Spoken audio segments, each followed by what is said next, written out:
All right, good morning, everyone. It's a sunny day here in France, and I hope you are all safe and at home. This is our first recording since the lockdown, so it will be slightly longer than the others, while I also reflect on how to keep it up with the interaction now that we don't have face-to-face teaching anymore.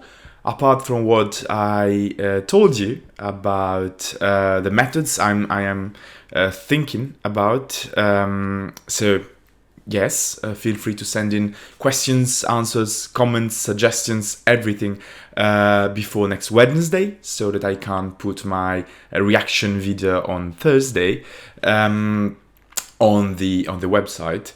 But if you have ideas or requests or suggestions about how we could do this, please feel free also to tell me. You can leave your suggestions here in the comments, or you can send an email, of course, and now you also have my number, so feel free to also to send a WhatsApp message. And in case you are not one of my students, well, welcome to this short recording. I hope you'll enjoy this. Okay, so the topic for today is atypical work, and we are gonna explore it in our usual fashion. That is, we will see it in the different legal orders.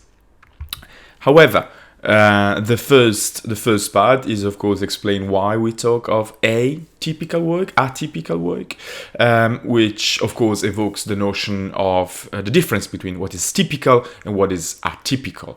So, in labor law, we talk of atypical contract, where you have a contract which is different from an open-ended full-time contract. So, a contract for indefinite duration, which is also full-time. So everything that deviates from this situation is an atypical contract. Of course, atypical contracts also invoke other kind of situations.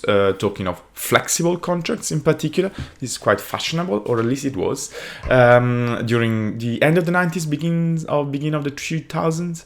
The quest for flexibility, and then again contingent work, where the accent is on the duration of the contract, which is fixed or short. And again, atypical work evokes the notion of peripheral workers in a company, where you have a core of workers which are protected under open-ended contracts, and then you have everything that is around them or in peripheral activities which are not the core of the company, who might be on atypical contracts, so in flexible or even precarious conditions. So, as I said, we are gonna see this through the different legal orders, which are interesting for us. Today, we will not have a contribution from the European Convention on Human Rights on this topic. However, there will be a lot to say about the EU legal order, of course. So now we start with the ILO system. In the ILO system, we have a labor convention on part-time work, number 175. However, as you can see in the slide, it has a slightly low number of ratifications, having only 11 ratifications. However, and this is something we have seen many times with the ILO, having a strength that goes beyond its legal meaning.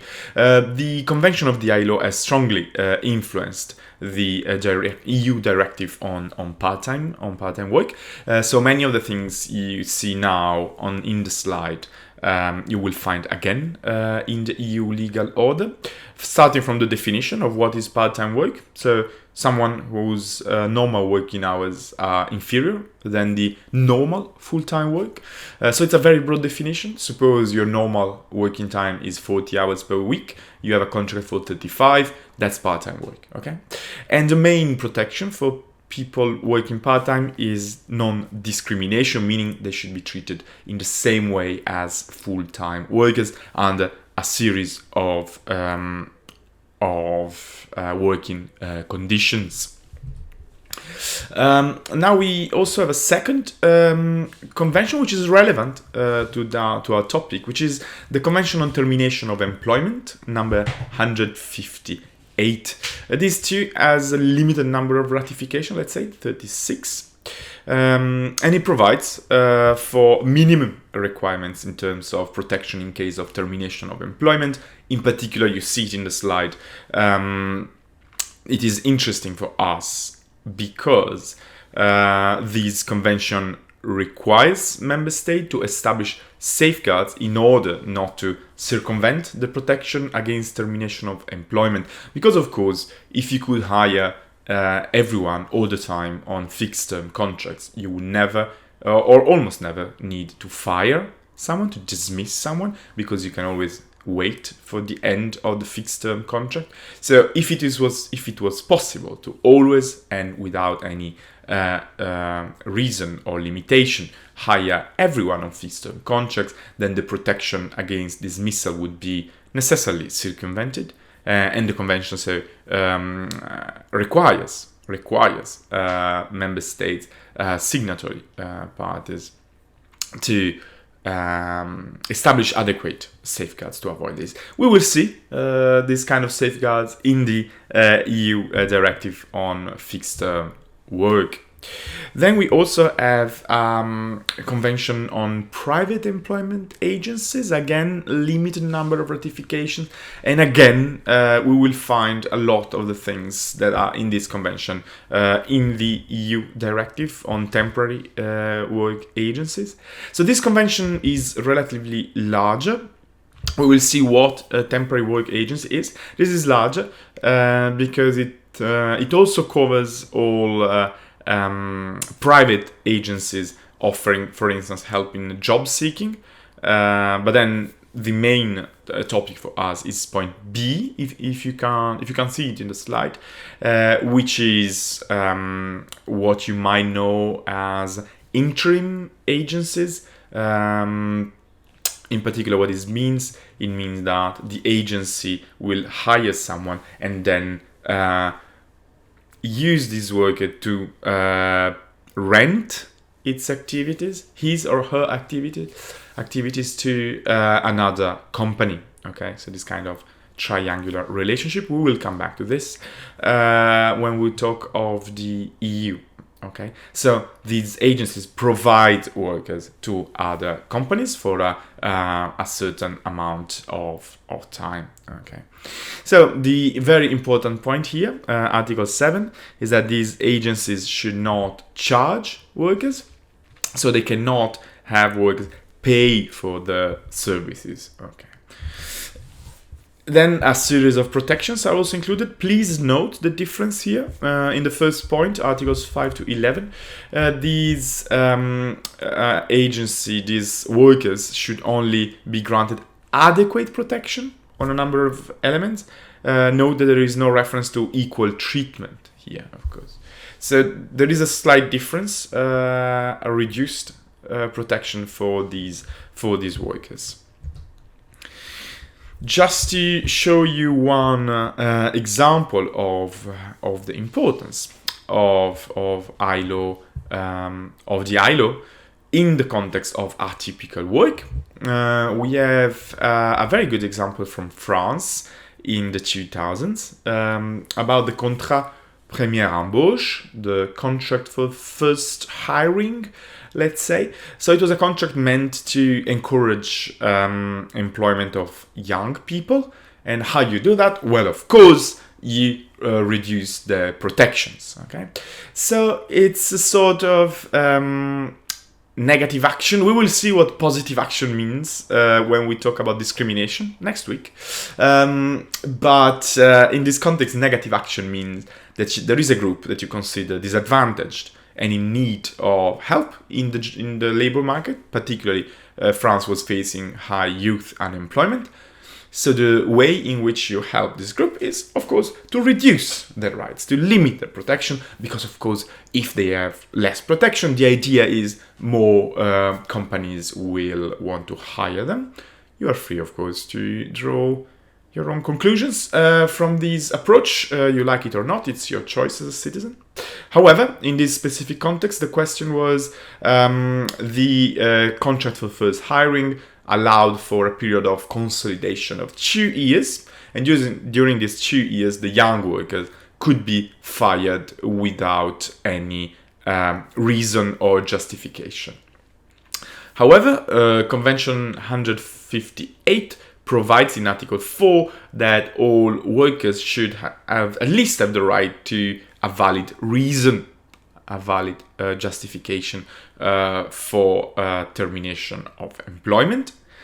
And there was a complaint at the ILO, and the committee set up to analyze this and concluded that there was indeed a violation on Convention 158.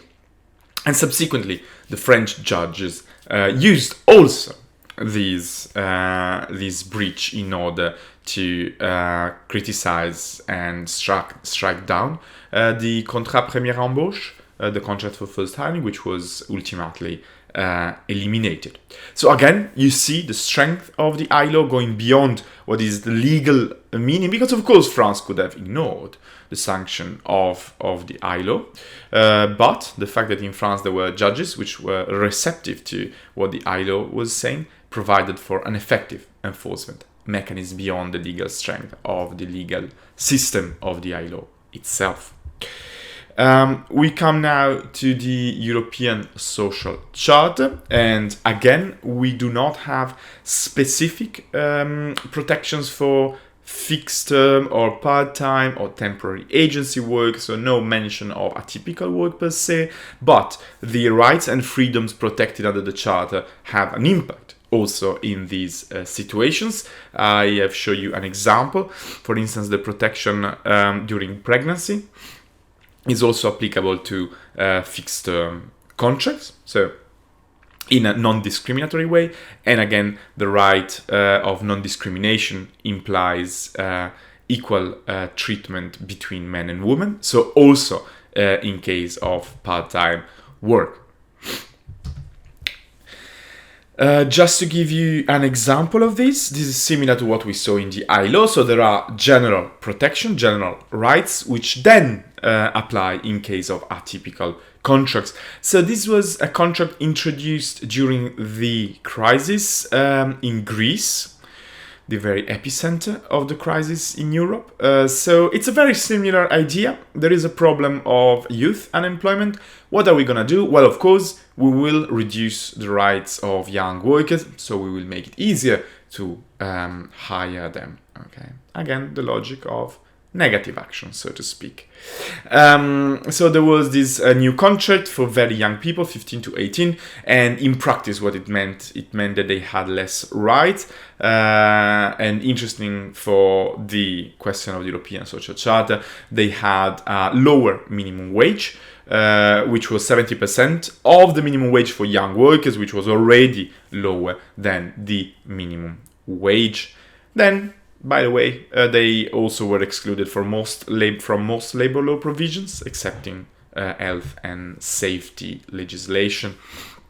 So there was a complaint from ADEDI, which is one of the main trade unions in Greece, against Greece for this contract, and the European Committee of Social Rights found a series of violations. And the one which is interesting for us, it's Article 4. Why this is interesting is that because the Article 4, if you take the text, you have the European Social Charter, of course, you will see a reference to fair remuneration. Okay. Now, of course, as all with all these general clauses, it's kind of difficult to say what is fair remuneration. And in this context, the question was really to identify whether this lower remuneration was fair or not. So the committee established this criterion to say, we do not define what fair remuneration is. However, to be fair, a remuneration should not be lower the poverty level. the poverty level being calculated depending on actually the methodology, but at 50% or 60% of the average wage. Okay, so if it falls below that for a full-time contract, of course, then the remuneration is not fair. Okay, so the committee found a way to define what is fair remuneration, and in this case, the special apprenticeship contract did indeed fall below these levels. So it was criticized on this point, but also on a series of other issues concerning rights protected by the Charter. Now, coming to the EU, which is again our main cause for today. In the EU, we have actually 3 pieces of legislation dealing with atypical work. We have the directive on fixed-term work, the directive on part-time work, and then if you see the date later, a directive on temporary agency work. Now, both the fixed-term contract, the fixed-term work directive, and the part-time work directive were adopted under the social dialogue procedure. We saw this when we talked about the EU, whereas the third one, the temporary agency work directive, was not, and this was due to the fact that social partners, European social partners, could not find an agreement on this third item.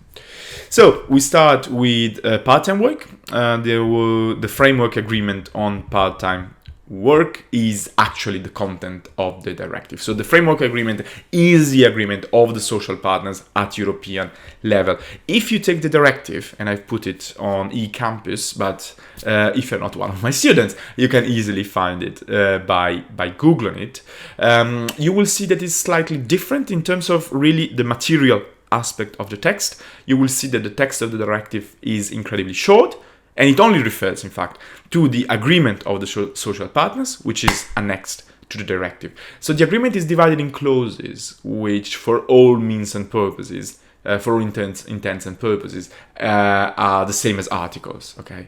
But do keep in mind, if you see clause here, it means article. Okay, so the framework agreement, the directive, are meant to remove discrimination of part-time workers and to facilitate the development of part-time, mind you, on a voluntary basis. The scope of application is in a way relatively large. So we saw the definition of part-time work of the ILO directive, and it's the very same in these. We saw the definition of the ILO Convention on part-time work. So all workers who work less than the normal amount of hours are part-time workers. This is the same, and also the agreement sends back to the national definition of member states. Okay, there are possibility of exceptions for objective reasons or casual part-time work. So someone who works, for instance, only once for an employer. Of course, this might be part-time, but it can be excluded from the scope of the directive. For the rest, the Court of Justice has had a relatively broad interpretation of the scope of application. There was the case in O'Brien. The question was about judges, whether judges might be defined as part-time workers. This was for a specific judge who only sit for a very short time during the year, and the court said that yes, they indeed were workers because they were under the control of someone, although they were quite free in organizing their time. There was a sufficient hierarchical control, and they had some entitlements, you can see it in the slide, that were similar to workers. So the court said, yes, they are part-time workers. So I've already mentioned about the normal amount of time. And then the second important definition is comparable full-time worker. You can see if there is a question of non-discrimination, you always have to ask yourself the question of non-discrimination compared to whom. And in this case, the comparison is to be done with a full-time worker in the same establishment. This is very important, so keep in mind the comparison can only be done with another worker in the same establishment.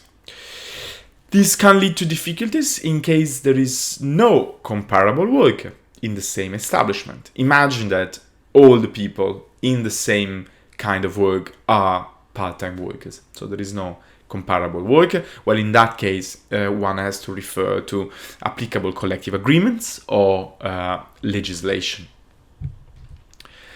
And the question of comparable worker was indeed the question in Whipple, decision from the Court of Justice. Okay, so if there is no comparable worker, in this case, Miss Whipple lost the case because it was impossible to prove that the treatment was less favorable because there was no one to compare situation to.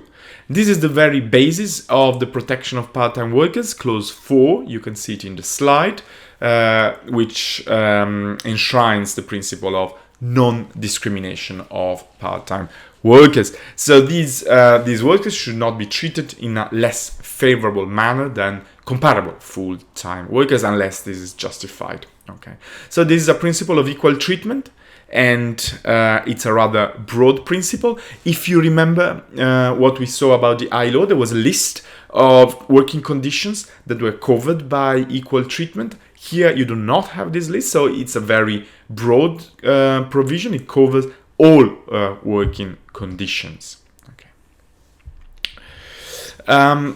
The question of equal treatment has an important, it's not an exception, but a way to be applied, is the pro rata temporis principle, which means that it should be applied in relation to the time worked. Okay, which means, of course, in very practical terms, that if you work part-time, let's say 50%, you have only the right to 50% of annual paid leave, for instance. Suppose the normal annual paid leave is 2 weeks, so this person will have, is 4 weeks, sorry, this person should have 2 weeks of annual paid leave, okay? So it's, the countable benefits should be counted on the basis of amount of time actually worked, the pro rata temporis principle. The clause 5 establishes the principle of freedom to choose part-time, so no one can be forced to switch to part-time from full-time or vice versa. This, of course, should avoid involuntary part-time, which is indeed a problem, but this, of course, it's only for people who are already in full-time work and are forced by their employer to transition to part-time. It does not cover people hired directly as part-time workers, although they would like to be hired as full-time workers. Okay, so it's kind of limited protection, of course, but still, it also works the other way around. So someone who's part-time cannot be forced, cannot be told by their employer, you have to switch to full-time, otherwise you will be fired. Okay. Now, coming to second kind of atypical work is fixed term work. Now, as here the good, the bad, and the ugly tells us, there are two kind of people in the world, and in this case there are two kind of contracts in employment. Essentially, you have two very big categories. Either you have an open-ended contract, so a contract for indefinite duration, or you have another kind of contract, whatever the name, and there might be a lot of different names for this, but a contract which has an end already set in the contract itself. And it might be an end the very easy way, with a set amount of time, a contract for six months, 1 year, 2 weeks, all of that. But it could also be a termination set on a specific event. Let's say a contract for a project, okay, which finishes at the end of a specific task, or a contract for replacement, okay, which finishes automatically when the replaced worker comes back to work, okay? So essentially, there are really two kinds of contracts, open-ended and all the rest, indefinite duration and all the rest, okay? So we are talking of all the rest, all contracts which have a termination already set in the contract itself. The framework agreement, again, we are in the context of European social dialogue. The framework agreement is much more cautious about these kind of contracts than part-time. Because if you think about it, part-time work can be a relatively safe kind of contract unless it's involuntary part-time. So someone who wants to work full-time and cannot find sufficient amount of hours. Part-time work is or can be a mutually beneficial kind of situation. Someone who only wants to work a certain amount of time and an employer who only wants someone for a certain amount of time. Everyone is happy, and you can have a part-time contract for open-ended in an open-ended relationship, so with all the protections of labor law and so on. On the other hand, fixed-term work, by its very nature, has a much weaker situation for the employee. This is not to say that in some situations, some employees might want a fixed-term contract, of course, but in many cases, having a fixed-term contract puts the employee in a much weaker situation vis-a-vis his or her employer, because of course you know your contract is gonna end, and you know maybe you are up for a renewal of your contract. And if your employer just does not want to renew you, it's over, okay? So it's a much more precarious form of employment than part-time work, at least in principle. So, for this very reason, the framework agreement between the European social partners says very explicitly that the open-ended contract should remain the normal, the typical form of employment, whereas the fixed-term contract should only be used when it's necessary in certain circumstances. And this is also similar in the context of objectives. So there is an objective of improve the quality of fixed-term work, of course, but there is also an objective, a clear and explicit objective of avoiding abuse. Avoiding abuse in the use of successive fixed-term contracts. If you remember, the ILO Convention on the Termination of Employment, 158, also says that there should be measures to avoid the use of successive fixed-term contracts to avoid the protection against dismissal. This is the same objective. Scope of application is all workers on fixed-term contracts, and there are possible exceptions. The interesting one is about the exception for publicly supported training or contracts, which can be, depending on the country, relatively large. So all these contracts where the state provides an incentive for the hiring of people, they could do it under fixed-term work without avoiding the protections of the directive. The definition of fixed-term work, it's a very, very clear one, is all contracts where the end of the employment contract is determined by objective conditions. As you can see, this is not only the passage of time, I've already said it could be a replacement of a worker, so the objective condition is the replaced worker coming back to work. Again, there is the question of comparable open-ended contracts. So someone is on fixed-term work and he or she has the right to equal treatment to a comparable open-ended contract. Again, the question is there a comparable working in the same establishment? If there is none, then you can refer to collective agreements or legislation or national practices to find the working conditions applicable to fixed-term workers. So again, non-discrimination is the core of the protection for fixed-term workers. It's the same formulation of part-time work, so they should be treated in the same way as comparable open-ended contracts. Again, application is with the principle of pro rata temporis, so rights and entitlements can be reduced in compared to the time the person has worked in a company. This is a little bit trickier than part-time work, because with part-time work you immediately see it. Okay, you are part-time work 50%, then you get 50% of your, for instance, annual leave, okay, or paid holidays and blah blah. Okay, here it's a little bit more difficult, of course, because this is fixed-term work, and it could be full-time. So someone working full-time for a certain amount of time. So my question for you, and you can answer in the comments below, or again in the email or WhatsApp message if you prefer, is to find me an example of the application of pro rata temporis principle. So the fact that the worker gets rights and entitlements in proportion to the amount of time he or she has worked for the employer. So find me an example of the application of this principle for fixed-term work. Find me an example where something can be reduced in comparison to the amount of time worked.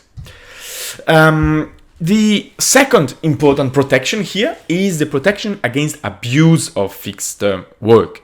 So the abuse of fixed-term work is essentially the use of successive contracts. So someone works for a fixed-term contract, let's say 6 months, and then gets a new contract for 6 months, and then gets a new contract for 6 months, and then go on and go on and go on, and he or she is in this situation of precariousness for an extremely long time.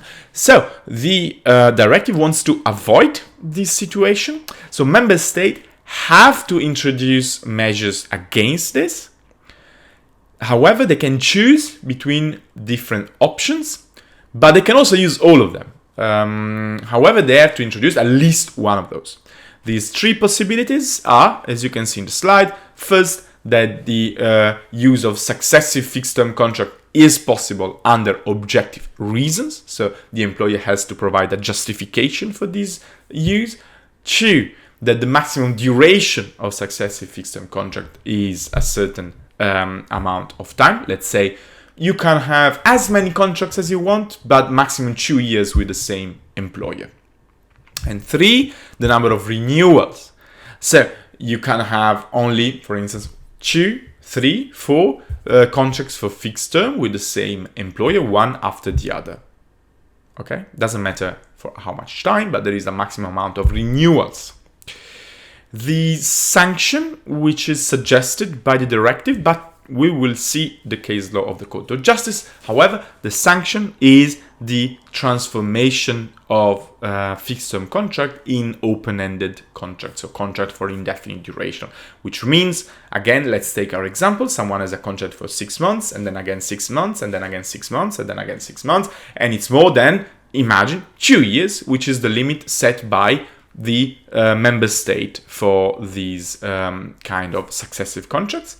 Well, if someone goes beyond these 2 years, some member state provide for the sanction, which is transformation in contract for indefinite duration. Okay, and this is required by the directive to provide the conditions for this transformation. Okay. So the Court of Justice has, in a Denneler, confirmed the logic of the directive. If you remember, the preamble of the directive says that fixed-term contract should remain in a way the exception.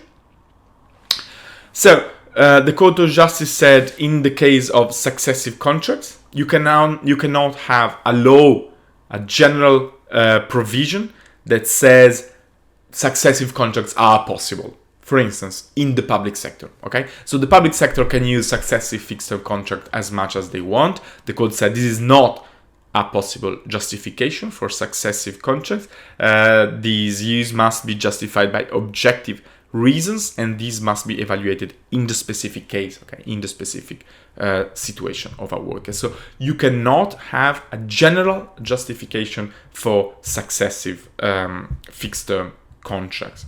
In the same decision, the court also clarified that in case a member state has this, for instance, prohibition of successive contracts, that the fact that two contracts are separated by 20 days does not mean that they are not successive. Okay, you cannot have someone working for 6 months and then 6 months and then 6 months and then you say, okay, stay at home for 20 days and then you start again 6 months, 6 months, 6 months. This was considered by the court to be too short a period to separate contracts. Okay, of course we do not know how long a period should be. Okay, to actually restart the clock, reset the clock for successive contracts. What we know is that 20 days or less is too short a period to reset the clock. Still in Adenler, the court said something which is very nice to read and yes, in line with the objective again of the directive. The court said that stable employment, which is employment with an open-ended contract, is a major element in the protection of workers. Okay, nice to hear. So fixed-term contract should remain an exception. Okay, should remain something that is only used under certain circumstances, which of course might sound a little bit, outdated, particularly in some countries, particularly after the crisis. You might know, and you might also know because of your own experience in the labor market, that in some countries, particularly Southern Europe after the crisis, most of new contracts, most of new employment possibilities are under fixed term or similar contracts, so precarious contracts, not open-ended.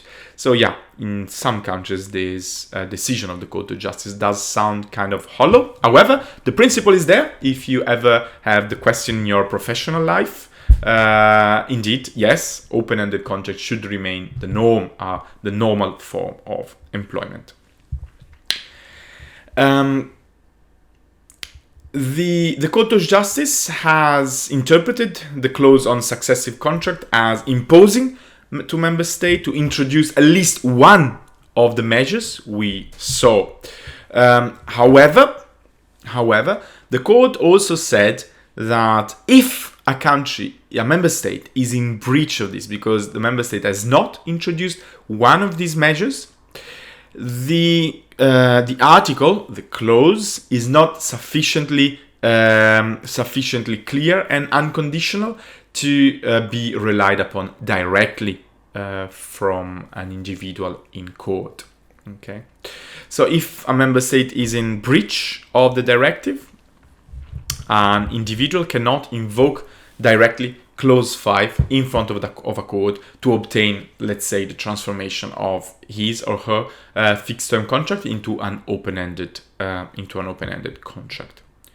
So, at best, this would be a responsibility of the state, which, of course, as we know, it's a cumbersome procedure for a worker. Still, in the same decision, the court kind of provides a tool for national tribunals to circumvent this problem in interpreting, of course, national law as much as possible in conformity with EU law, and in case even to not apply national law if it is in breach of the directive. Okay. The case of Küçük, sorry for my pronunciation in case you speak Turkish. Miss Küçük was employed in, if I'm not mistaken, German hospital, and she had been employed in 13 fixed-term employment contracts for 11 years. Okay, so you would say that this is a very clear case of abuse of successive contracts. Sorry.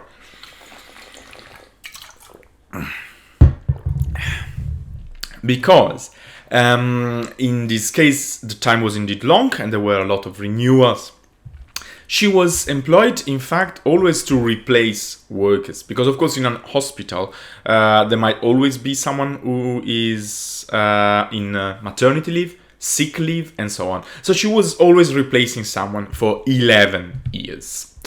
And the court said that the fact that she was always replacing someone might be an objective reason. So all these renewals, all these 13 renewals, might be justified under objective reasons, which, as we saw, are one of the possible way to justify successive contracts. Okay. So yeah, not the strongest protection under this interpretation. However, the court also sent back to national authorities kind of a, reminder to check not only for the presence of this reason. Yes, it was a replacement. This is a very formalistic approach, but also to consider whether the fact that an hospital could keep someone on a fixed-term contract for 11 years did not actually mean that the contract needed to hire more people. If there was always someone that needs replacing, maybe you need more workers. So the court said that this kind of replacement should not cover actually a permanent need of more workers. Okay, so this is the only leeway, the only possibility to go around the first reasoning of the court, which says, well, if you're replacing someone, this is objective reasons. But if you're always covering someone, so there might be a permanent need for more workers, in which case this would be an abuse. Okay, so in case you are confronted with this kind of situation, know that the case in Kuchuk, it might be a bad case for the worker, but it leaves this sort of possibility to challenge this kind of justification. And in considering these multiple contracts, the court sends guidance to national authorities to consider the number and duration of successive contracts in this assessment. The second issue is, of course, what to do once you have established that indeed there is an abuse of successive contracts. There are a lot of decisions of the court about this, and this has often been a problem in public sector. So the public sector is actually one of the biggest users of precarious contracts, fixed-term contracts, because of different budgetary rules about fixed-term contracts, which means that in case of so-called austerity policies, it's easier for a public administration to hire someone for a fixed-term contract than to open a permanent position. Okay, so the public sector is often the employer in these cases in front of the Court of Justice. And here in Marozu, the problem was that, yes, there was an abuse, a succession of contracts which was not justified. So the issue was that to have a permanent position in the public sector in Italy, you need to have passed a national competition. Okay, the access to permanent employment in the public sector is under the constitution only through a national competition. Okay, many actual countries have these kind of rules. So the question is, can your contract be transformed in a permanent contract in case of successive fixed-term contracts? Okay, although there is this limitation, and Italy said no, and the Court of Justice said, okay, you can have this in your legislation. You can forbid the transformation from fixed-term contract to permanent contract, although there has been an abuse of successive contracts. However, you have to provide another effective measure to protect these workers. What is these different protective measures? measure? Well, normally it means money. Okay, so this person will not get a contract, but will get an amount of money, which is not the same thing, you might say. Yes, and you would be right.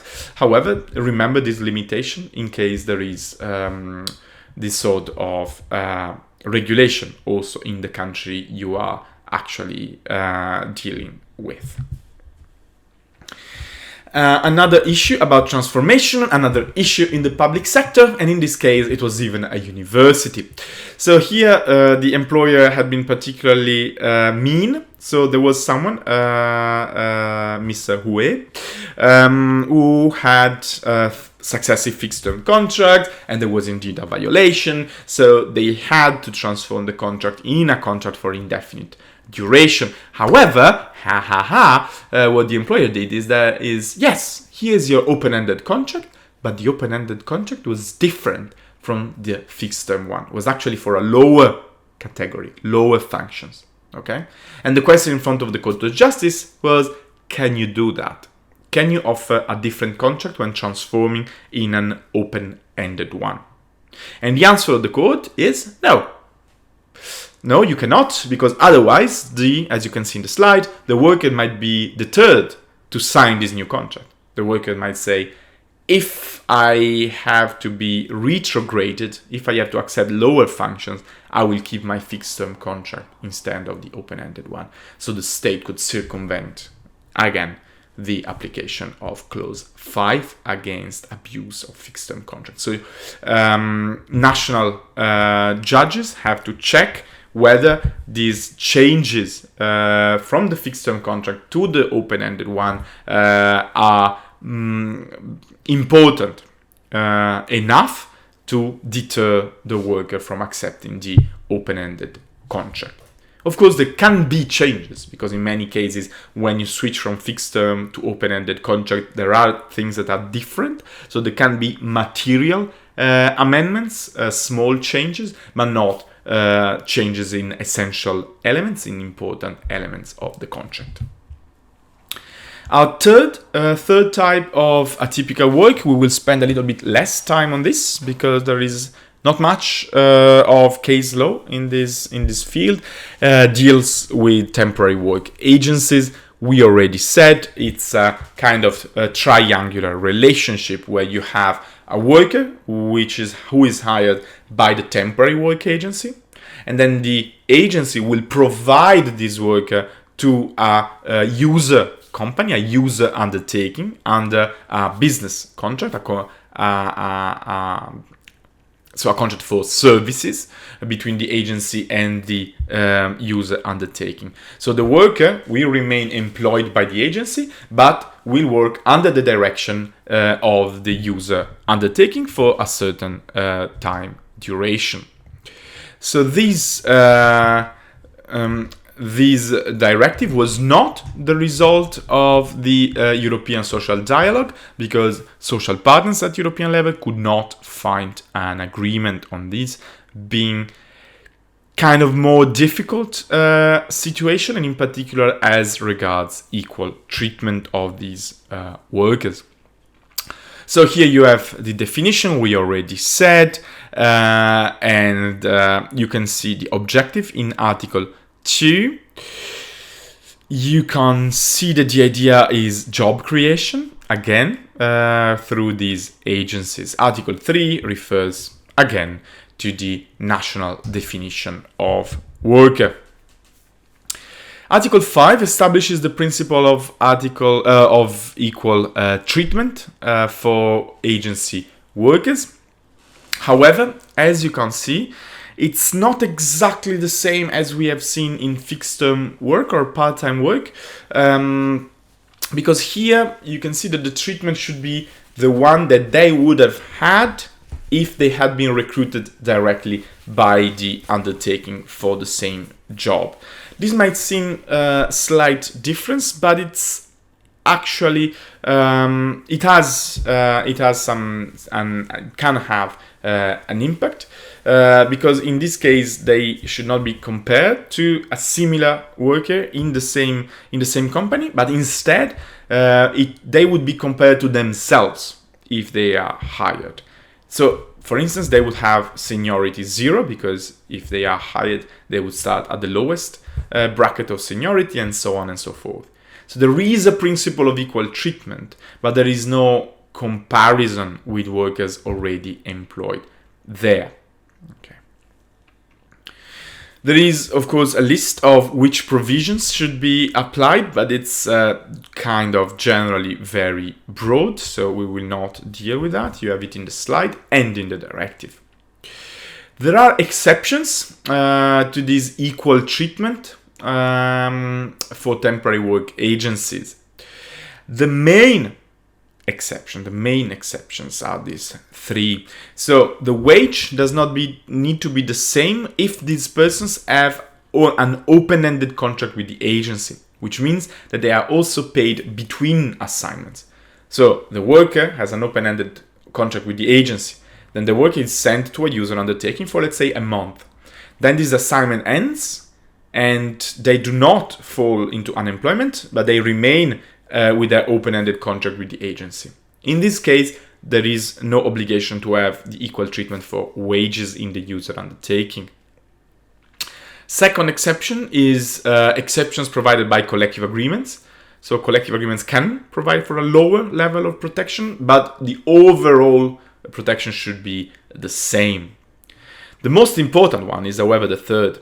So if there is no system, a national system for having for extending the binding force of collective agreements, we have encountered already this question when speaking of collective bargaining. So if there is no system to have collective agreements as binding to all employers, whether in the country or in the sector, then and as long as an adequate level of protection is provided, then countries can include a qualifying period for equal treatment. So you only get equal treatment, for instance, if you work, as in the UK, for at least 12 weeks in the user undertaking. Studies on this qualifying period in the UK have reported that this actually excludes most of temporary workers for temporary agencies from the protection of equal treatment. So this is a kind of a big exception, but again, the issue of the temporary work agency directive will no longer be relevant for the UK in just some time. So that's problem solved, let's say.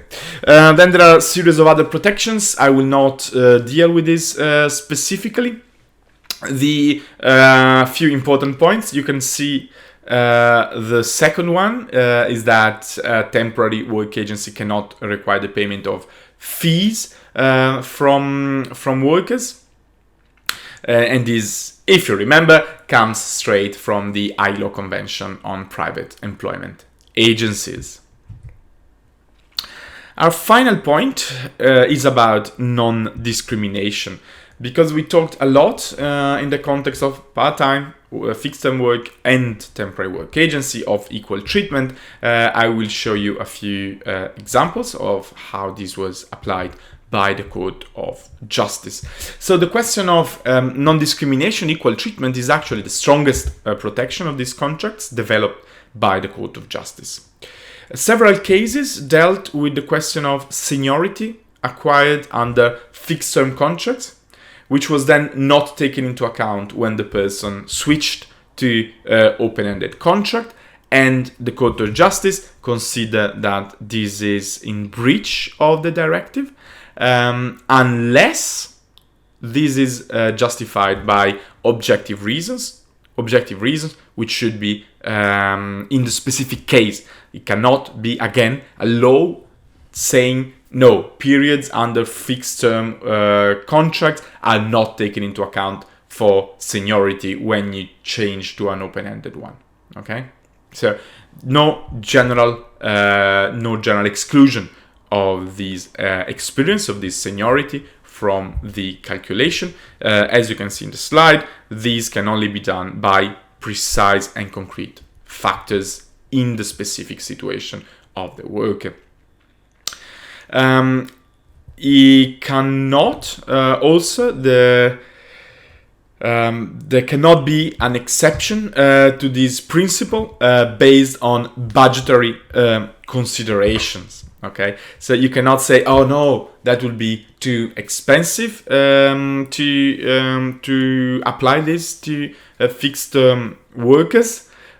So economic justifications are not accepted by the Court of Justice for excluding, in particular, in this case, workers under 6 months contracts from this application. Okay, so economic justifications are not accepted by the Court of Justice to justify difference in treatment of fixed-term workers or also part-time workers. This provision on equal treatment covers essentially all employment conditions, as we saw, and the Court of Justice has also considered that it also covers pensions which depend on the employment relationship. So this excludes generally public pensions, the public system of pension, but it covers, for instance, company-based pension funds. Okay, we saw those when we talk about collective bargaining, so I will not explain it again. So in case the company provides for a company-based pension scheme, complementary pension, this should also be open to fixed-term or part-time workers. The experience acquired under fixed-term work should be also taken into account for access to, for instance, procedures for selection, for promotions, and so on, unless, and you see the same reasoning, there are specific objective reasons not to consider this. Okay, so in general, when in doubt, seniority acquired under fixed-term contract or part-time contract.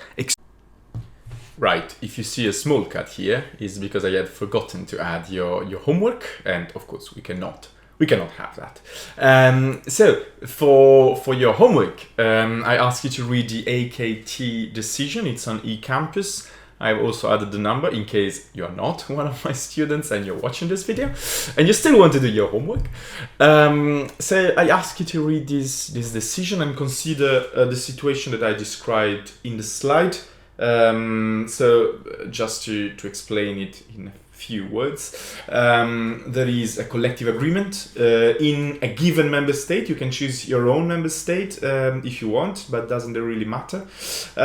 So there is a collective agreement between employers and trade unions in the cleaning sectors, okay, cleaning activities. And this collective agreement forbids the use of workers provided by temporary work agencies in the sector, because there is a study that says that they have much more work accidents. Okay, so it's health and safety reasons. So now the government has to decide whether or not they can extend the binding force of this collective agreement. For our example, let's imagine that the country considered has a system for extending the binding force of the collective agreement to cover the whole sector. Okay, so there would be a legal prohibition to use temporary work agencies in this sector. Now, my question for you on the basis of AKT is, would this be compatible with the directive on temporary work agencies?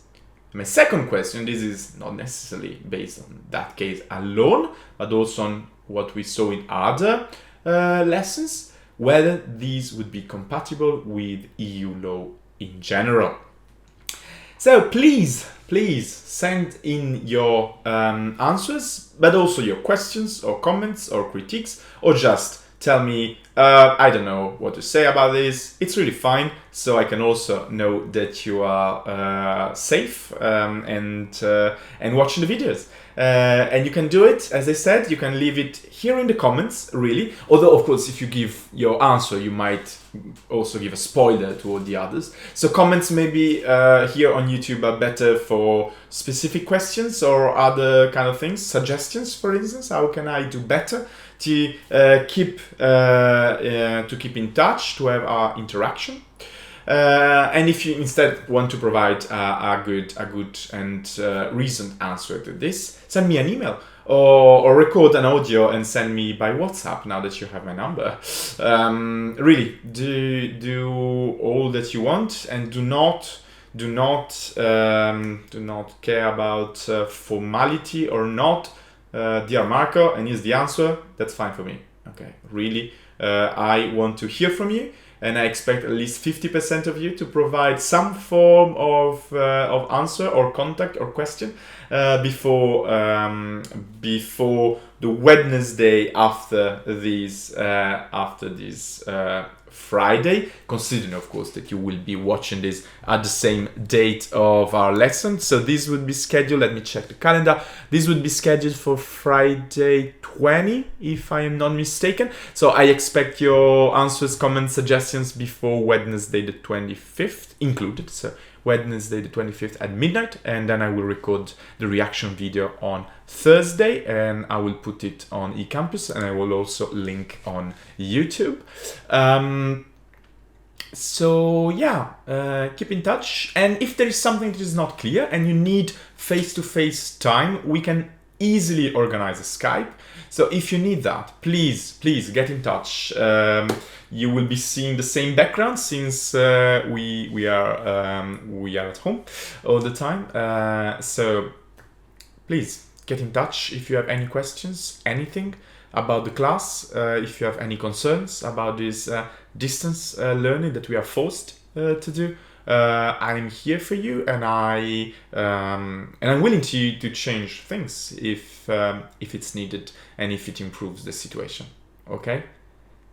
So have a nice week. Stay safe. I hope that you are doing okay, you and your family and loved ones. And well, see you for the reaction video, I suppose. Bye.